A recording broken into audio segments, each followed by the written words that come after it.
तो इसके लिए हम लेआउट पे जाते हैं और इसके हिसाब से एक बार ट्रेसिंग करके आपको दिखाते हैं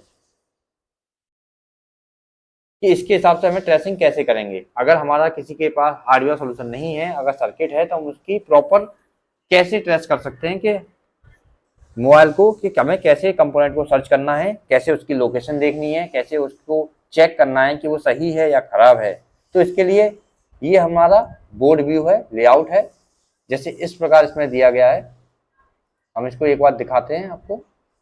जैसे ये बोर्ड है, तो इसमें ये वाला जो पोर्शन है ये आपको दिखाई दे रहा है, ये हमारा फ्रंट का, ये फ्रंट वाला है, ये हमारा बैक का है। तो इसमें लेआउट में दिखाते हैं, जैसे ये दिखाई दे रहा है, सेम इसी की तरह ये वाला बोर्ड भी है, जिसमें ये कनेक्टर है और ये एरिया है, ये हमारी चार्जिंग आईसी है और ये B2B कनेक्टर है।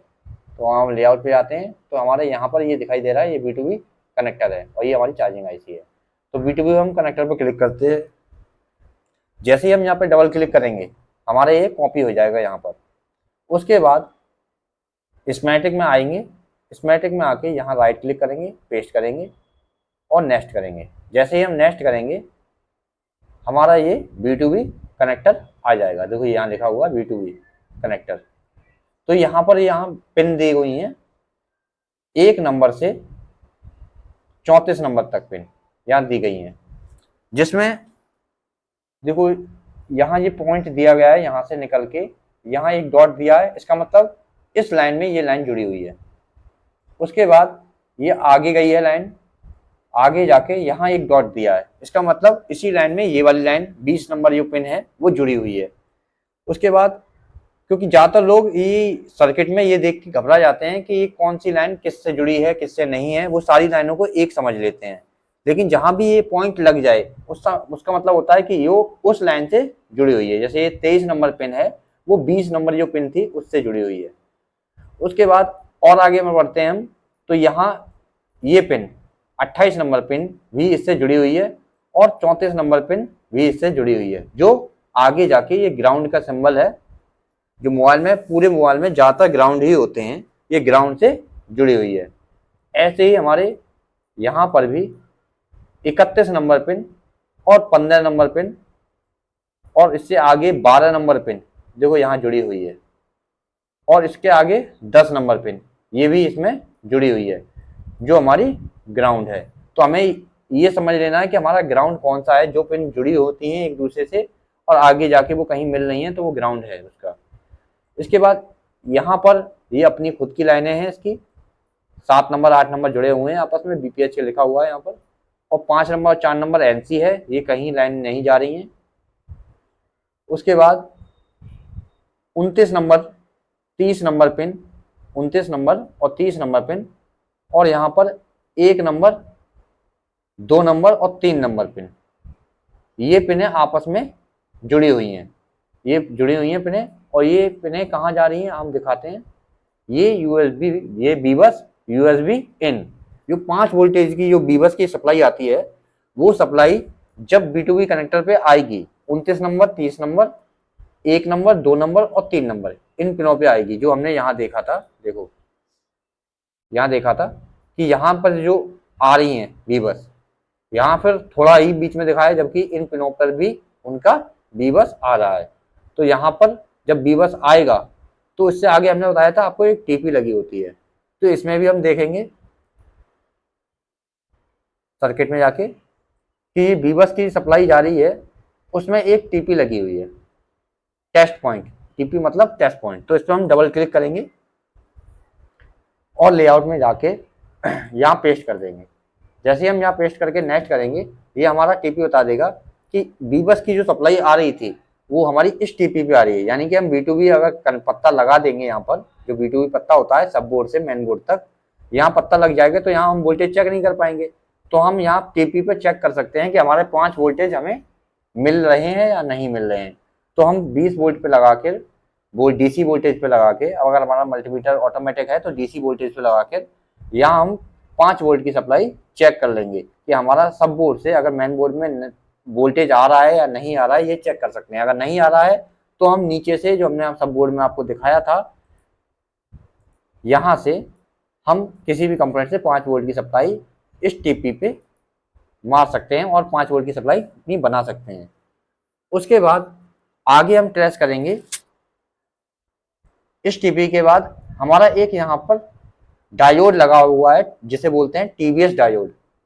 ये टीवीएस डायोड पैरेलल में लगा है, जिसका एक सिरा हमारी बीबस की लाइन में जुड़ा है और दूसरा सिरा ग्राउंड से जुड़ा हुआ है। ये हमारा एक्स्ट्रा वोल्टेज को या एक्स्ट्रा इलेक्ट्रॉन जो होते हैं हमारे, उसको ग्राउंड कर देता है। जिसमें एसी के पल्स भी आ जाएं तो उसको भी ये ग्राउंड कर देता है। तो ये पैरेलल में लगा होता है। तो हमें इसको भी चेक कर लेना है। अगर ये हमारा खराब है, ये लाइन शॉर्ट हो रखी है, कोई बात हो रही है, तो हमें पैरेलल कंपोनेंट को चेक करना होता है कि अगर हमारी लाइन शॉर्ट है, बजर मोड पे हम जब चेक करेंगे तो अगर वो हमारी बीप कर रही है लाइन प्लस की लाइन, तो हम वो शॉर्ट होती है वो लाइन। तो अगर वो शॉर्ट लाइन हो रही है तो वोल्टेज हमारी ड्रॉप हो जाएंगे। तो इसलिए हमें जो पैरेलल के कंपोनेंट होते हैं उनको ही चेक करना होता है। अगर वहाँ हमारी लाइन पे जीआर नहीं आता, जीआर मतलब ग्राउंड रीडिंग, रिवर्स रीडिंग अगर नहीं आती है, तो हमें सिर्फ सीरीज के कंपोनेंट को चेक करना होता है कि हमारे सीरीज के कंपोनेंट खराब तो नहीं हो गया जिसकी वजह से वहाँ जीआर नहीं आ रहा है। तो यहाँ हमारी बीबस यूएसबी इन की सप्लाई यहाँ टीवीएस पे आके आगे निकलेगी। तो हम चेक करते हैं यहाँ टीवीएस है या नहीं। तो हम टीवीएस को डबल क्लिक करते हैं, लेआउट पे जाएंगे और यहाँ पर पेस्ट कर देंगे। जब यहाँ पेस्ट करेंगे तो ये हमारा यहाँ पर इस टीपी के जस्ट ऊपर यहाँ दिखा रहा है, ये यहाँ टीवीएस डायोड यहाँ पर लगा हुआ है। तो हम चेक करेंगे कि बोर्ड में ये लगा है या नहीं लगा है या कहाँ लगा है। तो हमें ये जैक की लोकेशन पता है और टीपी की पता है, उसके ऊपर ये टीवीएस लगा हुआ है।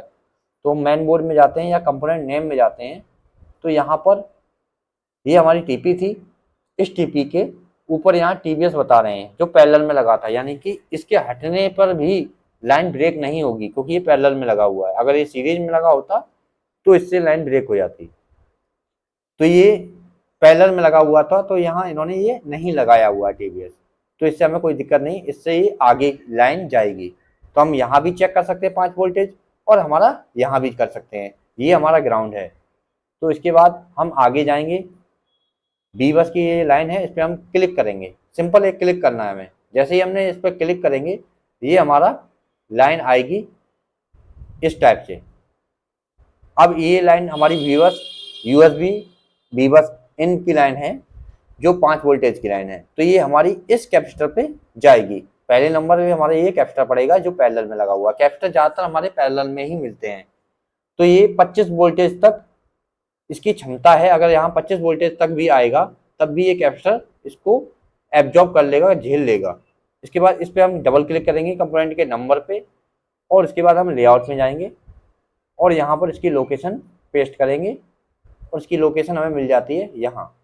यानी कि हमारा जो 5 वोल्टेज चला था यहाँ से टीवीएस से होते हुए हमारा सीधे यहाँ जाएगा। तो हमें यहाँ भी 5 वोल्टेज मिलेंगे। ये हमारी चार्जिंग आईसी है और इसके पास में एक और आईसी है, ये मैं आपको दिखाऊंगा ये कौन सी आईसी है। यहाँ पर हमारा इस कंपोनेंट पे हमें 5 वोल्टेज मिलेगा। ये कैपेसिटर लगा हुआ है, यहाँ तक हमारा वोल्टेज जा रहा है। तो हमें चेक कर लेना है कि हमारा यहाँ वोल्टेज आ रहा है या नहीं आ रहा है। तो हम चेक करेंगे, दिखाएंगे आपको। ये है, तो हमारा जो बीबस था वो हमारी ये चार्जिंग आईसी है। इस चार्जिंग आईसी पे इस कंपोनेंट पे आ रहा है। उसके बाद हमारा ये वोल्टेज आगे कहाँ जाता है हम देखते हैं। ये आगे हमारा एक आईसी पड़ती है, इस पे जा रहा है जिसमें लिखा हुआ है इन और आउट। इसमें यानी कि वोल्टेज आ रहा है और यहाँ से निकल जाएगा। यानी कि एक तरह से ये फ्यूज का काम कर रही है, वोल्टेज में फ्यूज का काम कर रही है। और देखो ये कौन सी आईसी है, यहाँ लिखा हुआ OVP, ओवर वोल्टेज प्रोटेक्शन।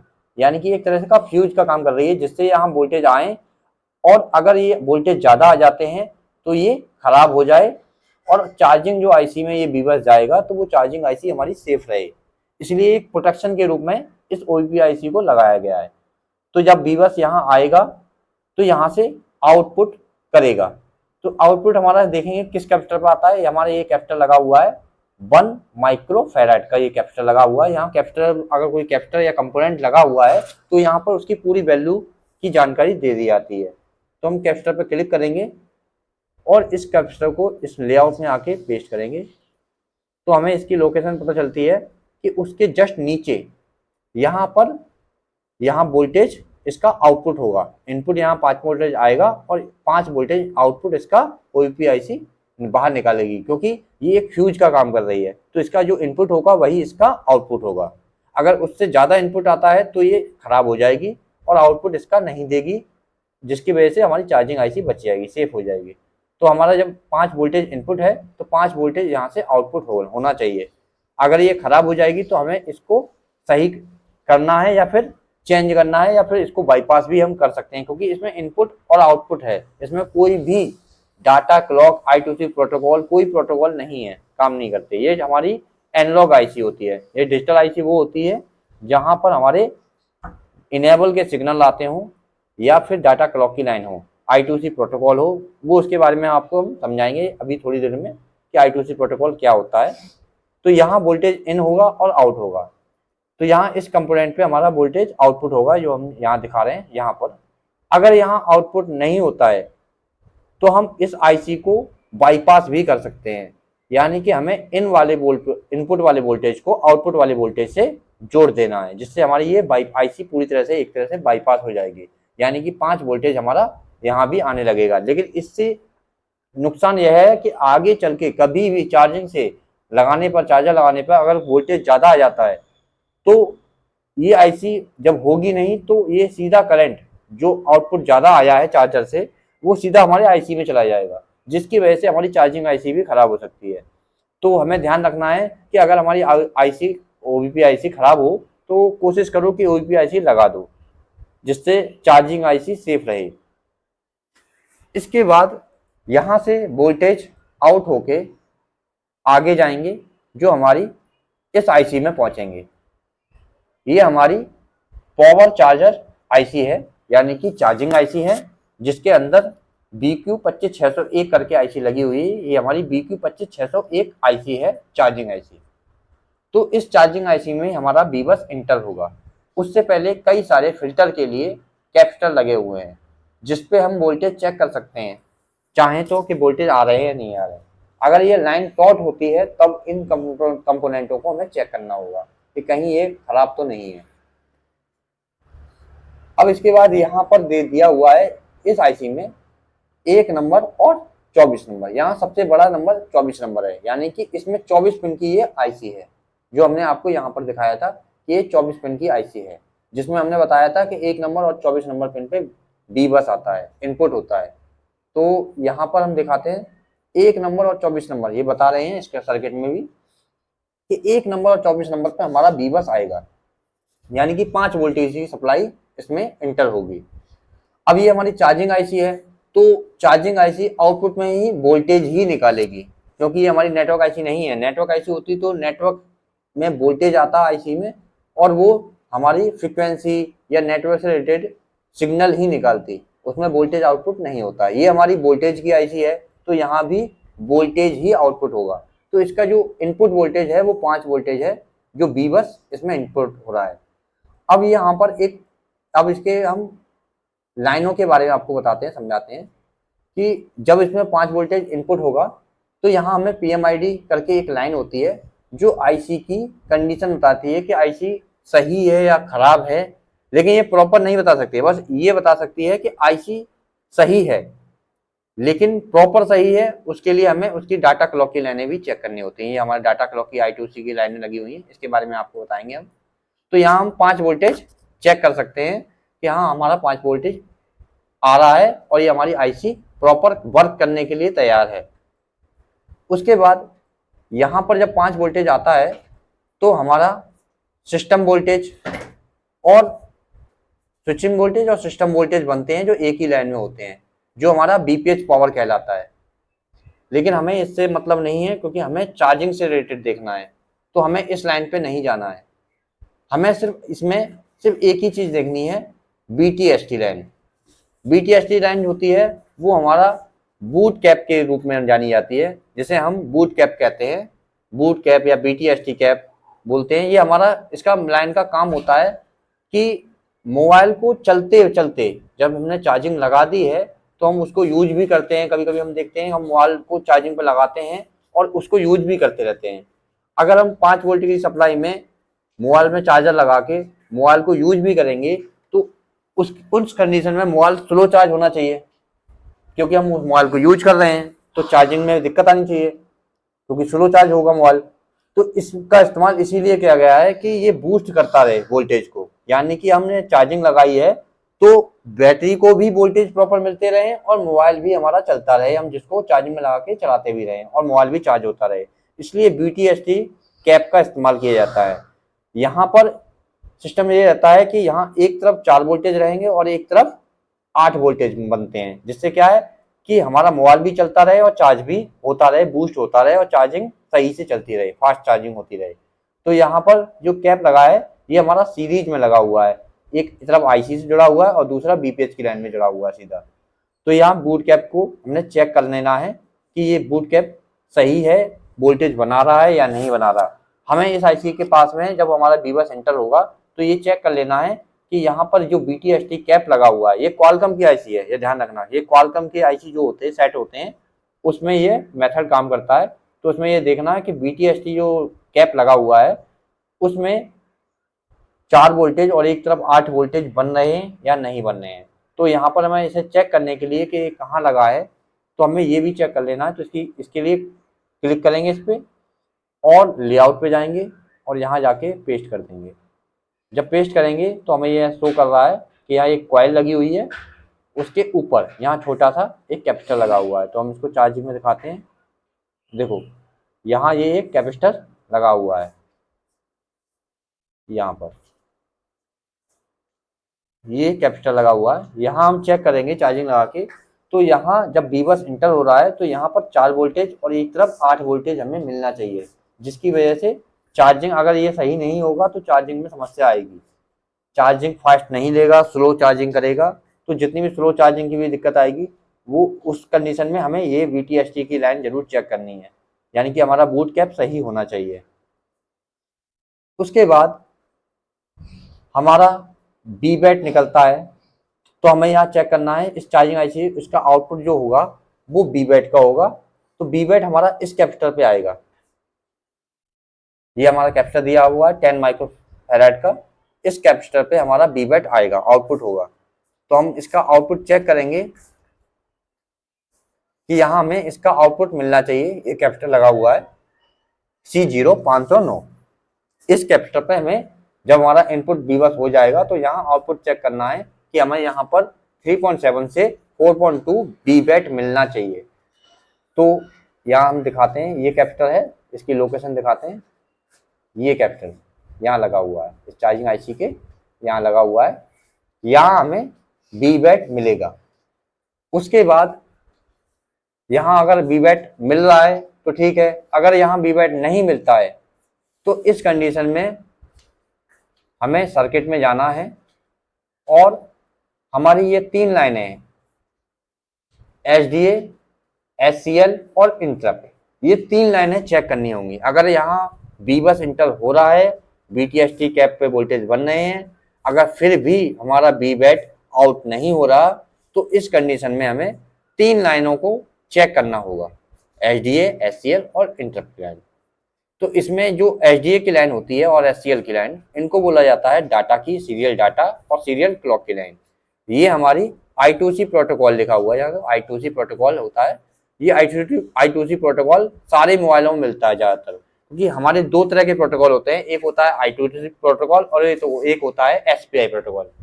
तो यहाँ पर I2C प्रोटोकॉल लगा हुआ है क्योंकि ये कंट्रोलिंग का काम करता है, CPU से ये लाइनें जुड़ी होती हैं और सारी ICओं से CPU इन्हीं 2 लाइनों की वजह से बात करता है, कम्युनिकेट करता है, उन्हें कंट्रोल करता है।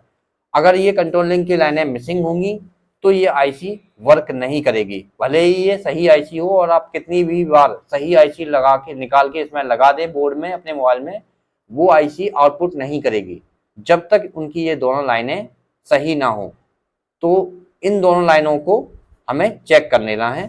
तो इसके लिए चेक करने के लिए हमें इस पर क्लिक करना है। जैसे ही हम इस पर क्लिक करेंगे तो यहाँ हमारा बक SMB I2C प्रोटोकॉल की ये लाइनें दिख जाएंगी दोनों।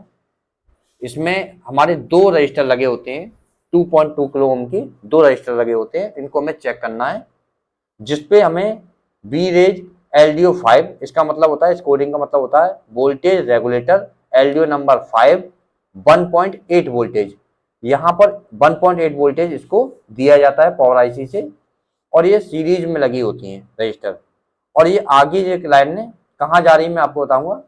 तो इस पे सबसे पहले हमें रजिस्टर चेक कर लेनी है कि 2.2 किलो ओम की रजिस्टर होनी चाहिए। अगर इनकी वैल्यू बढ़ जाएगी तो भी इसमें प्रॉब्लम आएगी, लाइन में प्रॉब्लम आएगी। तो ये देखो, ये लिखा हुआ है, यहाँ दो नंबर देख लेते हैं, 1015 1015 और 1016 दो रजिस्टर लगी हुई हैं। तो दोनों नंबर दिए हुए हैं यहाँ पर, ये दोनों। इन रजिस्टरों की वैल्यू चेक कर लेनी है, 2.2 किलो ओम की ये रजिस्टर होनी चाहिए। तो हम यहाँ देखते हैं, चार्ज ये फ्यूल गेज आईसी है हमारी, इस आईसी के यहाँ पर लगी हुई हैं ये दो तीन टीपी दी गई हैं, यहाँ पर दी गई हैं। तो हम इसकी लोकेशन देखते हैं, क्योंकि हार्डवेयर सॉल्यूशन में ये सब चीज़ें लाइनें नहीं दी जाती हैं। तो पहले हार्डवेयर सॉल्यूशन के हिसाब से हम वोल्टेज नॉर्मल चेक कर सकते हैं। उसके बाद अगर वोल्टेज नहीं मिलते हैं तो हम सर्किट पे जाके सर्किट्स पे चीज़ें को ट्रेस करेंगे सही से प्रॉपर। तो यहाँ ये दो रजिस्टर दी गई हैं, इनको हमें चेक करना है कि इनकी जो वैल्यू है, देखो हम यहाँ दिखाते हैं, यहाँ इनकी वैल्यू दी गई है 2.2 किलो ओम। तो 2.2 किलो ओम की वैल्यू के ही होने चाहिए। तो यहाँ इनकी वैल्यू 2.2 होनी चाहिए। जब हम इनको चेक कर लेंगे, इनकी वैल्यू अगर सही है तो यहाँ हम इन पे वोल्टेज चेक कर सकते हैं। जो यहाँ वोल्टेज दी गए हैं 1.8 वोल्टेज, यहाँ पर 1.8 वोल्टेज मिलने चाहिए। तो हम चेक करेंगे तो यहाँ पर 1.8 हमें मिलने चाहिए। इसका मतलब ये लाइनें हमारी सही हैं।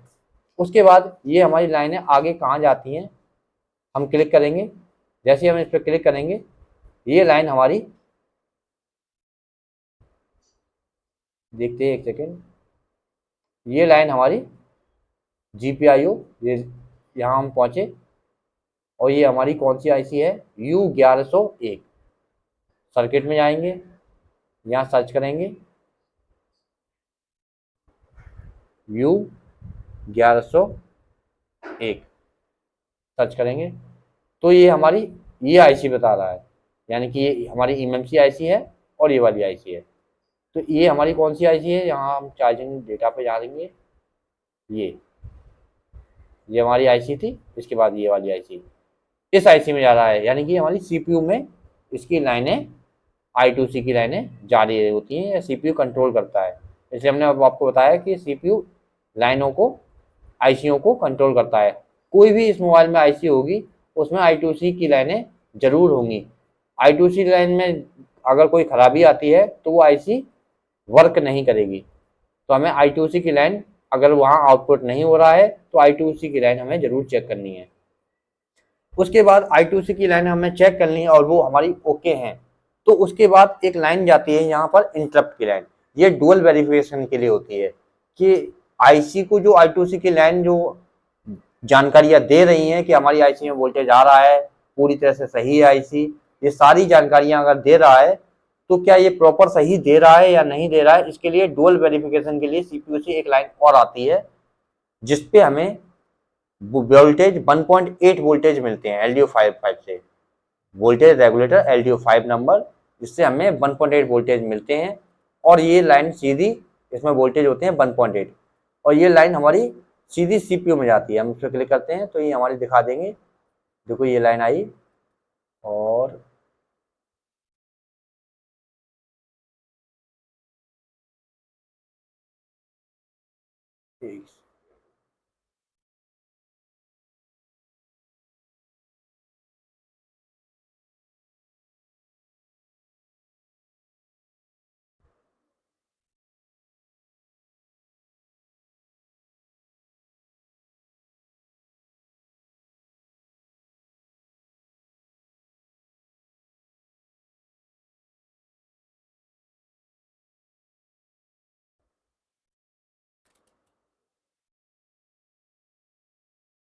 इंटरप्ट की लाइन ये हमारी इंटरप्ट की लाइन, ये हमारी सीपीयू में जा रही है। देखो सीपीयू का नंबर U1101 जो आपको दिखाया था मैंने, ये लाइन हमें चेक करनी नहीं है। और इसमें कोई रजिस्टर लगे, कैसे चेक करेंगे, इसके लिए हमें देखना है कि कोई इसमें कंपोनेंट लगा है या नहीं लाइन में। तो क्लिक करेंगे तो यहाँ एक रजिस्टर लगा हुआ है, ये हमारा 10 किलो ओम का रजिस्टर है। यहाँ हमें इसकी वैल्यू चेक कर लेनी है कि 10 किलो ओम का है या नहीं। इसकी वैल्यू 10 किलो ओम के आसपास ही होनी चाहिए। अगर ये वैल्यू बढ़ जाती है ज़्यादा वैल्यू हो जाती है या ये ओपन हो जाता है, तब भी चार्जिंग आईसी हमारी वर्क नहीं करेगी, प्रॉब्लम हमारी आएगी। तो हम इस पर डबल क्लिक करके इसकी लोकेशन देख लेते हैं, ये कहाँ लगा है। यहाँ राइट करेंगे, पेस्ट करेंगे, सर्च करेंगे, यानी कि ये जितनी भी रजिस्टर लगी है इसमें फर्स्ट नंबर पे जो रजिस्टर लगी हुई है ये हमारी 10 किलो ओम की होनी चाहिए, और यहाँ हमारा 1.8 वोल्टेज आना चाहिए, जो यहाँ दिखाई दे रहा है 1.8 वोल्टेज मिलना चाहिए, और ये 10 किलो ओम की होनी चाहिए। तो हम यहाँ देखते हैं, ये इसकी लोकेशन है। सर्किट में मेन बोर्ड में देखते हैं, देखो ये लगी हुई हैं कई सारी रजिस्टर। इस रजिस्टर में पहली जो रजिस्टर है ये 10 किलो ओम की होनी चाहिए और यहाँ 1.8 वोल्टेज मिलना चाहिए। अगर ये सब मिलेगा तो ये आईसी अगर आउटपुट नहीं कर रही है वोल्टेज, तो इसका मतलब ये आईसी हमारी खराब हो चुकी है, हमें चेंज करनी पड़ेगी। अगर यहाँ वोल्टेज नहीं मिल रहे थे या ये कंपोनेंट खराब है या फिर I2 में प्रोटोकॉल की लाइन में अगर प्रॉब्लम है, तो ये इसको हम जब सही कर देंगे तो हमारा यहाँ वोल्टेज मिलने लगेगा, पूरा पर वोल्टेज हमें यहाँ मिलेगा। तो हमें ये इस तरह से लाइनों को चेक कर लेना है कि हमारा वीबैट अगर नहीं आ रहा है तो अगर इन लाइनों को चेक कर लेंगे तो हमारा वोल्टेज मिल जाएगा, नहीं तो हम कितनी भी बार आईसी चेंज कर लें हमारा वोल्टेज नहीं आएगा।